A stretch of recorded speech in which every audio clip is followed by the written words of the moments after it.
My father's funeral wasn't supposed to be a battlefield. Yet, as my sister stood before the casket with tears in her eyes, she turned to me and said, "You should know. Sophie isn't my daughter, she's Dad's." The room froze. My breath caught. Had I misheard? But then she pulled out the will. Suddenly, everything I believed about my family shattered like glass. This wasn't grief. This was war. And I wasn't ready for the secrets I'd spent my life trying not to see. But once the truth cracked open, there was no going back. I had to know everything. The air smelled like lilies, thick with memory and mourning. The chapel was draped in white and gold, an almost sacred silence cloaking the pews. Candles flickered beside my father's portrait, which, oddly, didn't include my mother. People whispered in soft, reverent tones, as if afraid to disturb the perfect image of a beloved patriarch. I stepped in, heels clicking against polished marble, my black dress stiff against my skin. For a moment, I believed I had come full circle. I was here to grieve, to say goodbye, to bury a man I had spent most of my life trying to understand, and sometimes trying to forget. Vanessa spotted me first. Her eyes, always watery with emotion, lit up as she came toward me, arms wide open. "Lauren," she breathed, enveloping me in a hug too tight to be casual. "I'm so glad you came. I was afraid you wouldn't." I forced a smile. "Why wouldn't I?" She pulled back just enough to look at me. Her mascara hadn't run yet, and somehow that unnerved me. "You'll see," she said softly, "once everything's out. I hope you can forgive me." Before I could ask what she meant, she turned away, slipping back into the crowd. Her departure left a cold gap beside me, as though she had taken all the air with her. Then came Sophie, 16, aloof, ethereal. She stood at the far end of the room, her gaze locked on me with unnerving intensity. She approached slowly, stopping inches from my face. "You're Lauren," she said. "I am." She tilted her head. "You look different than I expected. You know," her voice dropped to a whisper, "I know Grandpa's secret." I stared at her, stunned. "Excuse me?"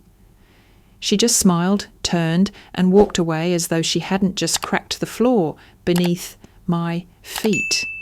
The service began, hymns echoing off the high ceilings while people dabbed their eyes with white cloths, but I couldn't focus. My mind kept spinning around Sophie's words and the hug Vanessa gave me, too rehearsed, too knowing. During the reception afterward, whispers grew louder. A woman in pearls leaned toward another guest. "I thought Lauren was the favourite child. Why wasn't she in the will ceremony?" Another voice replied, "Strange, isn't it? Vanessa handled everything. Poor girl's been through so much." The words felt like sand in my mouth. I needed answers. That night I stayed at the old family house. Vanessa had insisted, almost begged. "It's what he would have wanted," she'd said. "Stay, let's just be sisters tonight." The house hadn't changed. Same antique furniture, same smell of cedar and faint tobacco. I walked into my father's study, now unused but still immaculate. Everything was in place, like he could walk in any moment. I glanced around, then noticed the drawer to the left of his desk, locked. But I knew where the key was. He'd always kept it in a false bottom under the globe. It took me seconds to retrieve it. The drawer creaked open to reveal an old envelope. My name written in his neat cursive. I opened it with trembling hands. "Lauren, do not trust everything you thought you knew about your sister.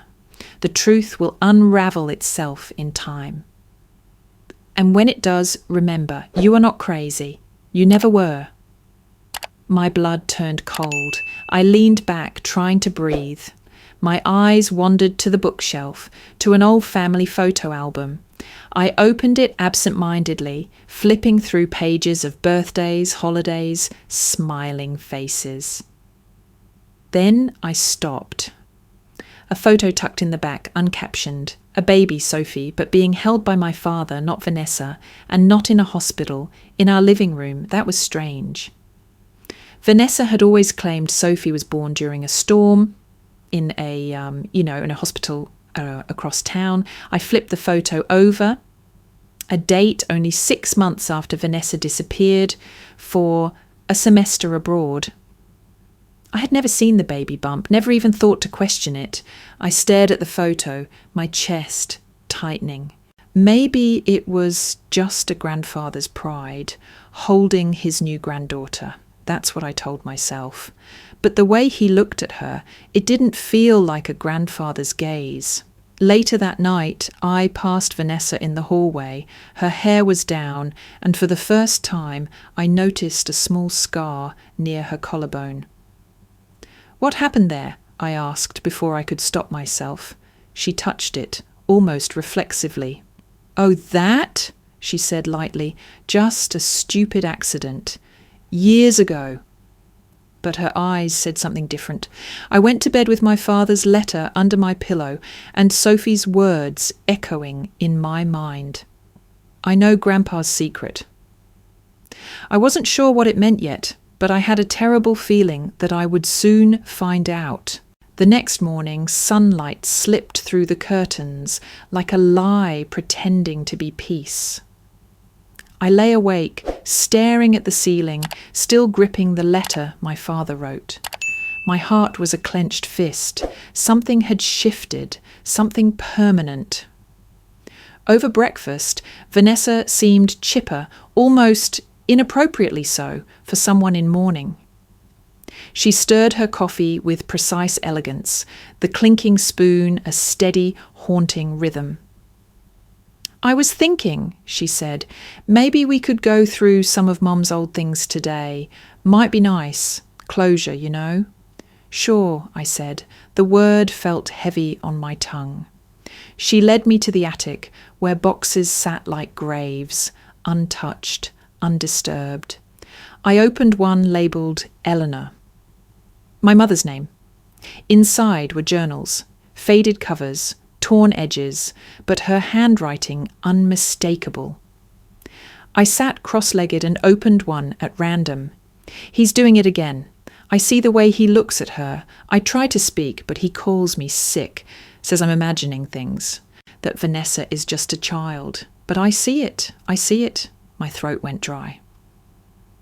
"Mum wrote this," I whispered. Vanessa peeked over my shoulder.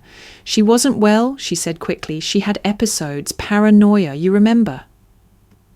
Did I? I tried. I remembered voices raised behind closed doors. I remembered my mother crying, then laughing a little too loudly the next moment.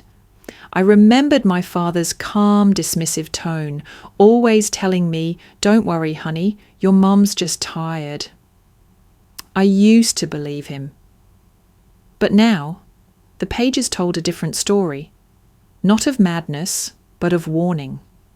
Later, I stepped outside to breathe. The air smelled different now, rotten at the edges. That's when she appeared, Mrs. Clark, Mum's closest friend. Her cane tapped against the pavement as she approached. "I didn't think you'd come back," she said. "I almost didn't." She looked me over like she was weighing something. Then she asked, "Do you know your mother didn't die from a fall?" I blinked. "What do you mean?" She glanced at the house, then lowered her voice. "She was scared the week she died, said something terrible was going to happen, told me if anything did to look after you." I swallowed hard. "So, it wasn't an accident." She shook her head. "Ask your sister." The words hung between us like a curse. That night, Vanessa knocked on my door and handed me a small velvet box. "I found this," she said. "It used to be Mom's. She wanted you to have it one day." Inside was a silver bracelet, worn, scratched, but familiar. My mother had worn it nearly every day. Vanessa watched me. "Sometimes," she said softly, "I wish Sophie had never been born." My fingers froze over the clasp. "Why would you say that?" "I didn't mean—" She paused, corrected herself. "It's just— things got complicated." She left before I could ask more. I stared at the bracelet, then slipped it on. That night, I dreamt of the staircase. My mother stood at the top, eyes wild, mouth open in a silent scream.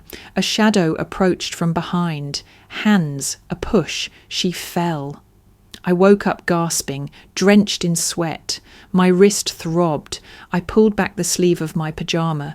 There was a bruise right where the bracelet sat. I rushed to the bathroom, stared at my reflection.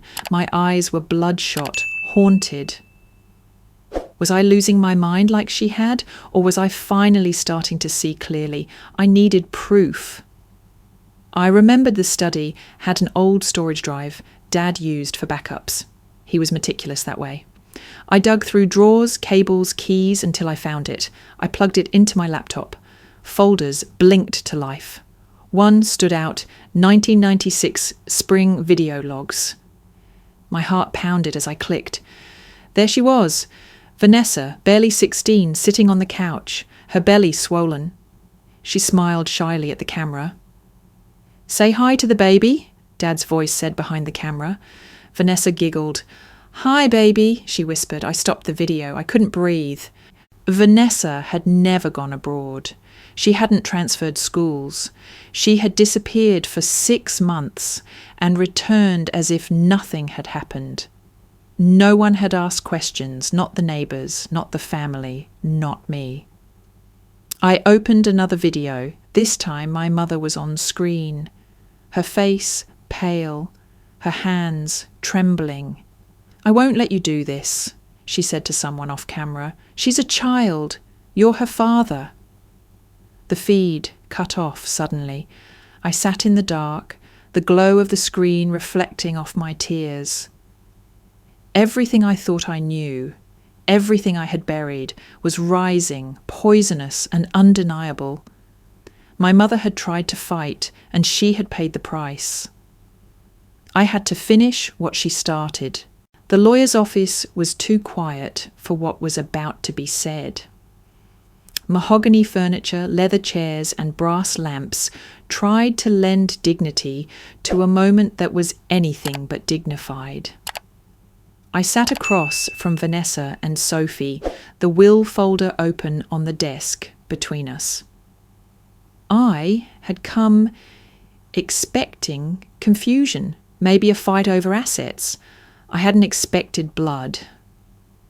Vanessa crossed her legs, adjusting the collar of her black blouse like she was preparing for a performance.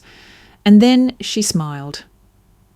"I think it's time we stop pretending," she said. "Sophie isn't my daughter." My stomach turned cold. The lawyer shifted uncomfortably. "She's Dad's," Vanessa added, her voice soft, almost reverent. "His daughter, and that makes her your sister, Lauren, your half-sister." I couldn't move. I couldn't breathe. The walls seemed to contract, the room closing in around me. My father had a child with his own daughter. Vanessa watched me. "You always wondered why he treated you like a stranger. It's because you were too clean, too untouched. He didn't need to control you. I was the one he loved, in his way." The lawyer looked down, flipping pages he probably wished he'd never seen. "Per Mr. Whitmore's request, the majority of the estate is being left in trust for Sophie, his legal heir, with Vanessa as trustee. Sophie looked away, biting her lip. Her eyes were wide, glassy. I couldn't tell if she already knew the truth or was hearing it for the first time. "And Mom?" I managed to ask. "What about her? What did she know?" Vanessa's smile faded. She knew. That's why she threatened to go to the police when Dad tried to make Sophie his legal daughter. She screamed at him, said she'd burn the whole house down before letting the world know. "And then she died," I said. The words tasted like poison. Vanessa nodded slowly. "It was an accident, but maybe some truths are heavier than people realize." She stood, brushing off invisible dust from her dress. "You wanted the truth, Lauren. Now you have it." That night, I walked until my feet bled. Through the empty streets of the neighbourhood I'd grown up in, past the school I'd once loved, the park bench where Mum used to read to me. I was supposed to feel relief, answers at last. Instead, I felt like I'd swallowed broken glass. I made it to the lake behind the house, the water black and still. The wind whispered like a voice I once knew. I stepped to the edge. My body was heavy, hollow. It would be so easy. One more step. But then I heard it, bare feet slapping against the dock. "Lauren!" Sophie's voice panicked, breathless. "Please, please don't." I turned. Her face was streaked with tears. Her hands were shaking. "I didn't ask for this," she said. "I didn't choose to be born. Do you think I'm a monster because of how I got here?" The question shattered something inside me. I dropped to my knees. "No," I whispered. "No, Sophie, you're not a monster." She helped me up, her hands cold but firm. We walked back in silence, neither of us saying what we needed to say, but both understanding more than we ever had.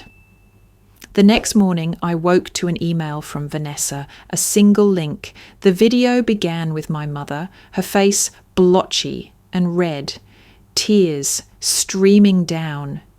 "Please," she sobbed. "I didn't mean to ruin everything. I wanted to save her. I didn't know what else to do." Behind her, a voice, my father's, calm, dismissive. "You always overreact, Eleanor. You never understood what love really means." She shook her head violently. "You don't love her. You use her." He laughed. She turned to the camera. "If something happens to me, I want the world to know. I tried." The video cut out. I sat frozen, the silence louder than any scream. My fingers trembled on the trackpad. Vanessa had sent it to break me, to say, "She failed. You will too." But that's not what I saw. I saw a woman trying, failing, yes, but trying. And I remembered her voice in the dark when I had nightmares. I remembered her warning whispered through a locked door. I remembered her hands shaking as she held my face and said, "You're not like them. Don't ever be like them." I looked at the mirror. My reflection stared back, eyes hollow but burning. I touched the screen, tears falling silently. "Mum," I said, "I remember now." I woke before the sun, the house still blanketed in that pre-dawn hush when ghosts feel closest. My body ached, not from sleep, but from survival. I moved slowly toward the bathroom, flicked on the light. The mirror greeted me with something unfamiliar. I didn't look like the woman who'd arrived for her father's funeral. That woman had been quietly desperate, still clinging to fragments of a past shaped by lies.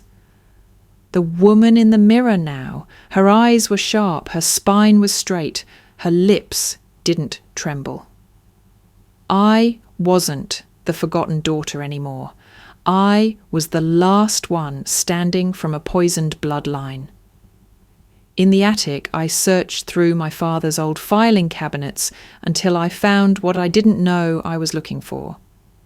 A sealed manila envelope labelled E. Whitmore, Final Notes. Inside, the coroner's report on my mother's death. I read it 3 times. Cause of death, cervical fracture, consistent with high-impact fall. Observation, irregular bruise pattern on left wrist and back of upper arm. Additional note, fingernail abrasions present on forearm, possible defensive wounds. I flipped to the toxicology screen. Negative, no alcohol, no drugs, no sedatives. Mum had been sober, alert. She had fought. And then came the addendum, scribbled by a junior medical examiner. Tissue sample under nails submitted for DNA confirmation. Chain of custody incomplete. I froze. I remembered that lab's name. It still existed. Still did private testing. I made a call. It took 2 days and a favour from an old college friend in forensic research, but I got it. A match. The skin cell remnants under my mother's fingernails matched Vanessa. She hadn't just been in the room when Mom died. She had been part of it. I stared at the lab result for a long time, hands cold, heart hollow. Then I printed it. 3 copies. I didn't want revenge. I wanted rupture, exposure. I wanted the truth to be undeniable, irreversible. I wanted to break their lies in front of everyone who ever whispered that my mother was crazy. I began collecting my mother's journals, every paranoid sentence now clearly mapped to events I could corroborate. Photos of Vanessa during the abroad semester, each time-stamped at our local park, not a European city. The video of Sophie's birth, the coroner's report, the letter my father had written me, the recording of my mother's plea. Then I found something else. In a locked drawer of Vanessa's old vanity, a second copy of the will, different from the one the lawyer had read. In this version, assets were to be split between both daughters, Lauren and Vanessa. No mention of Sophie. It was dated 3 months before my mother's death, 3 months before my father updated everything. A shadow passed over me, my stomach twisted. I scanned the signature. It was forged, not my father's usual script. Sloppier, impatient. Vanessa had tampered with it. The pieces were falling into place. And for the first time, I wasn't afraid. I was furious. But my fury was sharp, precise, not reckless. I wasn't here to scream. I was here to win. I reached out to a lawyer who specialised in inheritance fraud and posthumous estate disputes. She read the documents in silence, then nodded. You've got more than enough, and if we serve publicly, this will explode. I smiled. That's the point. Before we filed, I began seeding the fallout. I sent anonymous packets to key relatives, my uncle who always doubted Vanessa's saintly image, the nosy neighbour who'd witnessed one too many late-night arguments, Sophie's school counsellor. Each packet included a single artefact, a journal page, a time-stamped photo, a quote from the autopsy, no explanation, just a whisper, look again. I watched as the ripple spread. Vanessa's calls started going unanswered. Sophie stopped coming to school. The family group chat went silent. Then, the final blow. I arranged for the court subpoena to be delivered during the community fundraiser, an event Vanessa had chaired for years. She was standing on stage, mid-speech about legacy and family values, when the server in a black blazer approached and handed her the envelope. I watched from the back row. Her hands trembled as she opened it. Her eyes scanned the first page, then the second, her face drained of colour. She looked up, right at me. For the first time, she looked small. Not cunning, not powerful, just exposed. The crowd began to murmur, and I smiled quietly. I turned and walked out as voices rose behind me, the sound of the perfect image collapsing in real time. This wasn't vengeance, it was liberation. But as I stepped into the cool night, I knew this wasn't the end. This was the moment before the reckoning. The courtroom was cold, sterile, almost surgical in its quiet. A place designed to contain chaos with mahogany benches and fluorescent lights. I sat beside my attorney as the judge read the verdict, his voice steady but heavy with consequence. The court finds the revised will of Everett Whitmore invalid due to coercion and manipulation of a vulnerable testator. The estate shall revert to the original, equitable distribution. Custodial rights and assets transferred under the invalid document are to be reversed. The words felt like justice. Clean. I closed my eyes for a moment, not to celebrate, but to breathe. Across the aisle, Vanessa sat motionless, her hands clasped tightly together. Sophie was not with her. The court had already ruled on that. Temporary guardianship transferred to a neutral third party, pending psychological evaluation. It was the safest option. The judge continued, his voice quieter now. Furthermore, given the evidence presented surrounding the circumstances of Eleanor Whitmore's death and subsequent patterns of abuse, the court recommends investigation be reopened by state authorities. Vanessa let out a gasp. Her face crumbled. She stood suddenly, her voice cracking through the room. "I didn't want this!" she screamed. "I never wanted this! I just wanted to be loved!"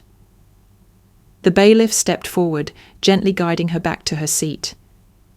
She sobbed, hands shaking. Her cries echoed like a confession. No one in the room moved to comfort her. After the verdict, my attorney handed me a copy of a letter, something we hadn't presented in court.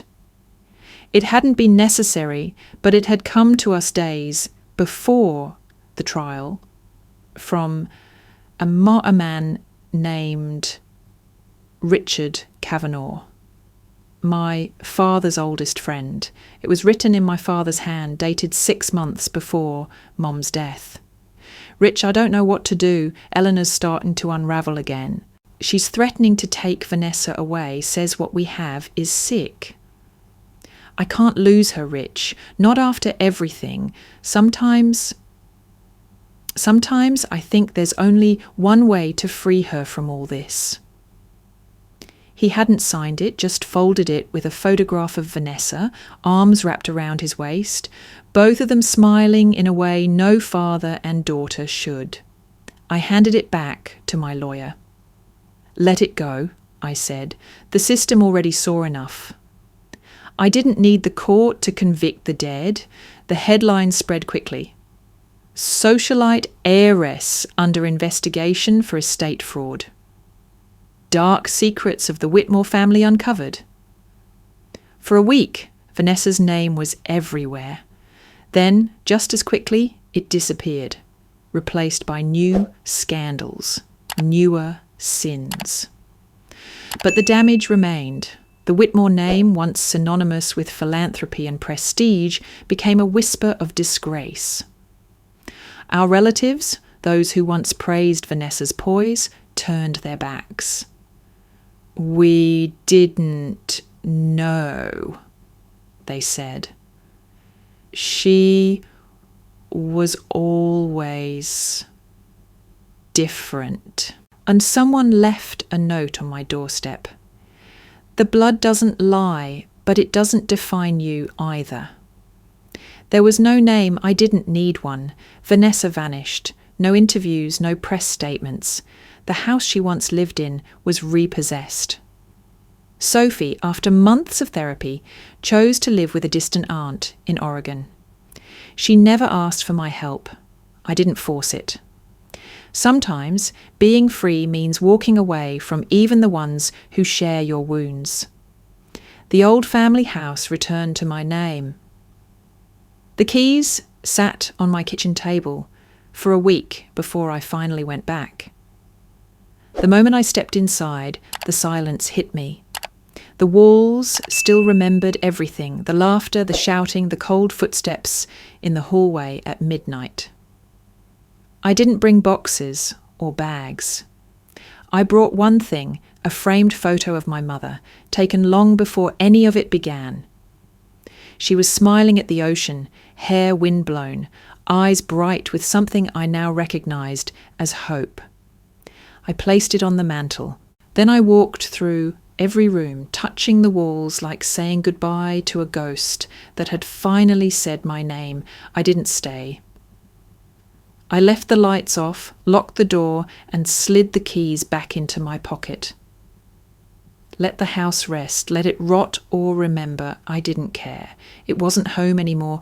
It was a monument now, an empty shell built of silence, secrets, and the echoes of things never said. I never intended to become a voice. I only wanted the truth. But truth, once spoken, echoes. The interview requests came first, quietly, cautiously, then the letters followed. Strangers poured their pain into envelopes, emails, DMs, survivors, daughters, sons, spouses. People who had lived for decades under the weight of secrets they never had the words to name. They called me brave. But bravery was never the goal. Survival was. Still, I answered them. One by one, I listened. And the more I listened, the more I knew. This couldn't end with me. So I wrote. The book took a year. Not a memoir, not exactly. It was part testimony, part map for escape.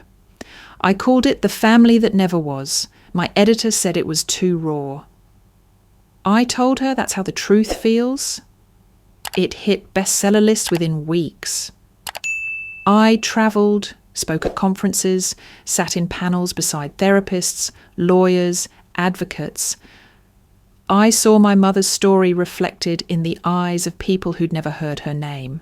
In their pain, I found clarity. In their healing, I found purpose. I launched a foundation for survivors of familial abuse and generational manipulation. We offered counselling, legal aid, emergency housing, and a library, books by survivors for survivors. No euphemisms, just truth. One evening after a seminar in Seattle, I returned to my hotel room and found an envelope slipped beneath the door, handwritten, no return address. Inside, a single letter. Dear Lauren, you don't know what it meant to hear the truth said out loud. My whole life felt like a prison sentence written before I was born. But when you stood up, it cracked something open, not just for the world, for me. I hated you once. I didn't understand why. I thought if you disappeared, none of it would be real, but you didn't disappear. You stayed. You made it real, and you made it okay to want out. So thank you for saving me from what Mom made me and from what Grandpa wanted me to be. You didn't just break the cycle. You burned it down. Sophie, age 18. I held the letter against my chest and wept, not for pain, but for something close to release, maybe even grace. I never responded. I didn't need to. She had found her voice. That was enough. Months later, I returned to the town I'd sworn off. I brought nothing with me except a letter. Creased, worn, fragile. My mother's last one to me. The one I had read 100 times and still couldn't quote without my voice catching. I walked through the overgrown path behind the old house to the oak tree we had planted together when I was 8. It had grown tall, twisted by years, but still strong, roots deep, bark scarred. I knelt beside it and dug. Not far. Just enough to give the past a resting place. I placed her letter in a wooden box, sealed it and covered it with soil. I pressed my hand against the earth. I kept the promise, I whispered. I didn't stay long. The town still smelled the same, wet pavement, pine, old secrets. But it no longer had a hold on me. That spell had broken. I left and never looked back. Now I live in a city by the water where no one knows the Whitmore name. I walk daily, drink strong coffee, teach workshops. I wear my mother's bracelet, not as a relic, but as armour. This morning I sat in a park as the sun warmed my face, a book open on my lap. The laughter of strangers surrounded me, untethered light. A breeze carried the scent of wildflowers, and for the first time in years, I didn't flinch when I felt joy rising. It didn't feel borrowed or fragile, it felt earned. And when I closed my eyes, I heard my mother's voice. Not a scream, not a plea, but a hum. Soft. Certain. I smiled. I was never the forgotten daughter. I was the one meant to remember.